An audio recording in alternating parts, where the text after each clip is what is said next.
Erik Marcus is one of the world's leading writers about vegetarianism and animal agribusiness. He is the author of a classic book in the vegetarian literature, Vegan, The New Ethics of Eating, as well as the acclaimed recent title, Meat Market, Animals, Ethics, and Money. Over his career, Erik has motivated thousands of people to become vegan. Erik recently founded the Vegan.com Activist Network, a nonprofit organization created to build local activist communities online.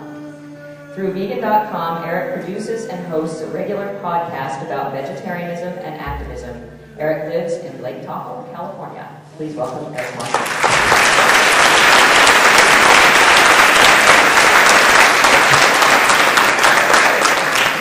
Hey everyone, it's great to be here, and I recognize many, if not most of you in the audience, and many of you out here are heroes of mine, so it's just a real honor to be able to talk to you all. I have a few things to say, and I guess to start, one of the problems with a forum discussion where each participant talks for 8 or 10 minutes or what have you, is you're really not getting the whole detailed thing, and it's really hard to make up your mind, who's right, where should we go. And of course, it's not just those of us who are up here. You'll be talking to many, many people at this conference and to many activists in your life. And I think that there's a shortcut to figuring out, well, who should I really be listening to? Who's really got it going on here? And I think one of the shortcuts that I've seen that's useful to me anyway, time and again, is just look for people who are putting in lots of time in animal protection, maybe even doing it full-time, but people who are happy and socially poised and just seem like the sort of person you want to hang out with and you want to know. And I think finding happy people who are clearly engaged in the work, more often than not, it's those people who have found a path that is remarkably effective. So without saying what that path is, just look for the happy people who are engaged, and I think you'll find something really useful, really useful. When I think of animal agriculture, and I think of the people who run it, I guess we all have sort of our own little vision of who these people must be like, are they Hitler's henchmen or what have you. And when I think of the people who must be running Tyson Foods and the major factory farming industries, I think of Dick Cheney.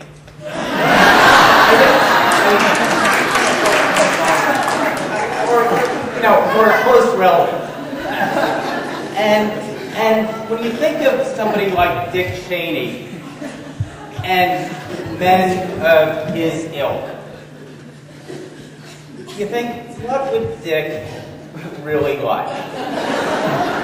And I think what Dick would love more than anything else in this is for those of us in the movement to be embroiled in controversy and opposing each other. Well, Dick will laugh up his sleeve because they're spending energy fighting each other. They're not spending energy working for the animals. And, we could talk about direct action. We could talk about other sorts of controversies like abolition versus new welfare versus dismantlement. Frankly, I don't have a lot of patience for that debate because I know that there are forms of action available to each of us where each of us could be getting at huge numbers of animals. Huge.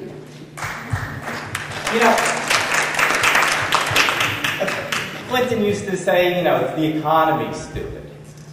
I'm always telling myself, it's the numbers stupid. It's the numbers of animals that we need to be getting at. And, one thing I will say, we could make the case for or against direct action or what have you, but you're never going to get at the kind of numbers with direct action that you can get at with other sorts of action. So let me talk about those numbers in a little more detail, because I think each of us has an opportunity to be saving enormous amounts of animals, and one of the reasons that we don't is that we just don't set our goals high enough. And you know, just as there are people in the world who are very materialistic oriented, well, then the animals need to have us have that same kind of ambition. They need us to think in terms of being millionaires who save millions of animals each. And you know what? There is any person in this room who really cares can make a commitment to save more than 1 million animals in your life. You could do it all by yourself. And there are people in this room who have saved well over 1 million animals. Some of my heroes here. So let me give you just a couple of quick things to think about in terms of getting at those big numbers, in terms of maybe becoming a millionaire for the animals. Really have a couple of quick things to share with you. One of them is rhetoric. Now, Jeff, an hour ago, was talking about improving your sales, and I think that kind of metaphor is dead on. And I think that it's very helpful to ask, well, what are we selling? Well, we're obviously selling vegetarianism, right? We're selling don't eat animals. Well, let me suggest something. Thinking in those terms, yeah. In long terms, yes, selling vegetarianism makes sense. But in the immediate term, it is counterproductive. Now, what we are selling, and something that will increase your ability in terms of rhetoric and effectiveness when talking about animals, is to think not in terms of, oh, you need to change your diet and let me tell you how. No. What makes all the difference in the world in terms of being effective is you start out not by selling vegetarianism. You start out by selling contempt for animal agriculture. You know why? It's a real easy sale to make. You start talking about vegetarianism and people freeze up. They're like, oh my God, I've eaten meat 3 times a day all my life. What am I going to eat? You freak out. I did. You know, my idea of eating a variety of foods was ham and cheese for lunch, steak and cheese for dinner. That was my variety of food when I was a college freshman. The thought of vegetarianism freaked me out. But if you start in and you start talking about, okay, animal agriculture is an industry that is vile, corrupt, that systematically brutalizes every animal it comes into contact with and then lies about it? Wow, now it's not about your diet anymore, it's about this external industry, and everybody's going to pay attention to why this industry is so deserving of our contempt. And it is such an easy sale, and once you sell somebody on the very idea that this industry is despicable and needs to go away, it's like putting a golf ball up on the tee. The rest of it is a piece of cake. Now, notice the words that I used. Vile, despicable, untrustworthy, contemptuous. Those are the words you need to use when talking about animal agriculture, because we all know that this industry is all of the above. Add in a healthy dose of untrustworthy. Compassion over killing has shown not only does the egg industry systematically brutalize every animal it comes into contact with, but it then turns around and tries to stamp their animal certified, animal care certified bogus logo on it. These people just lie through their teeth. So, let me just end up here by talking about how you could save millions of animals, because you really can. The biggest asset of animal agriculture is the fact that most young people make it all the way through high school, then they make it all the way through college, and never really find out anything regarding how factory farming operates.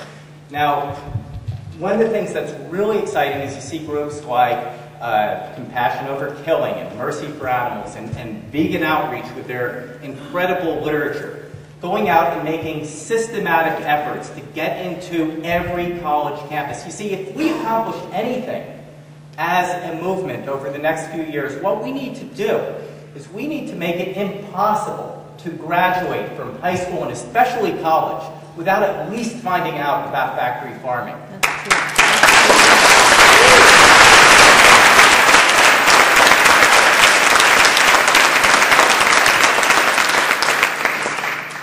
We accomplish that, I don't know how quickly we're going to see a vegan world, but we're going to see a totally different world for the animals virtually overnight. And this is how you get at the big numbers. And every one of us who's made the effort to come here, every one of us who has sacrificed in so many ways to try to do what's right for the animals, owes the animals nothing less than to think in terms of being a millionaire on their behalf. So, you know what Dick Cheney would like? He'd like us to just continue talking about which approach is the way to go, and oh, I'm an abolitionist, and you know, he's a new welfarist, so we're going to boycott that conference, you know.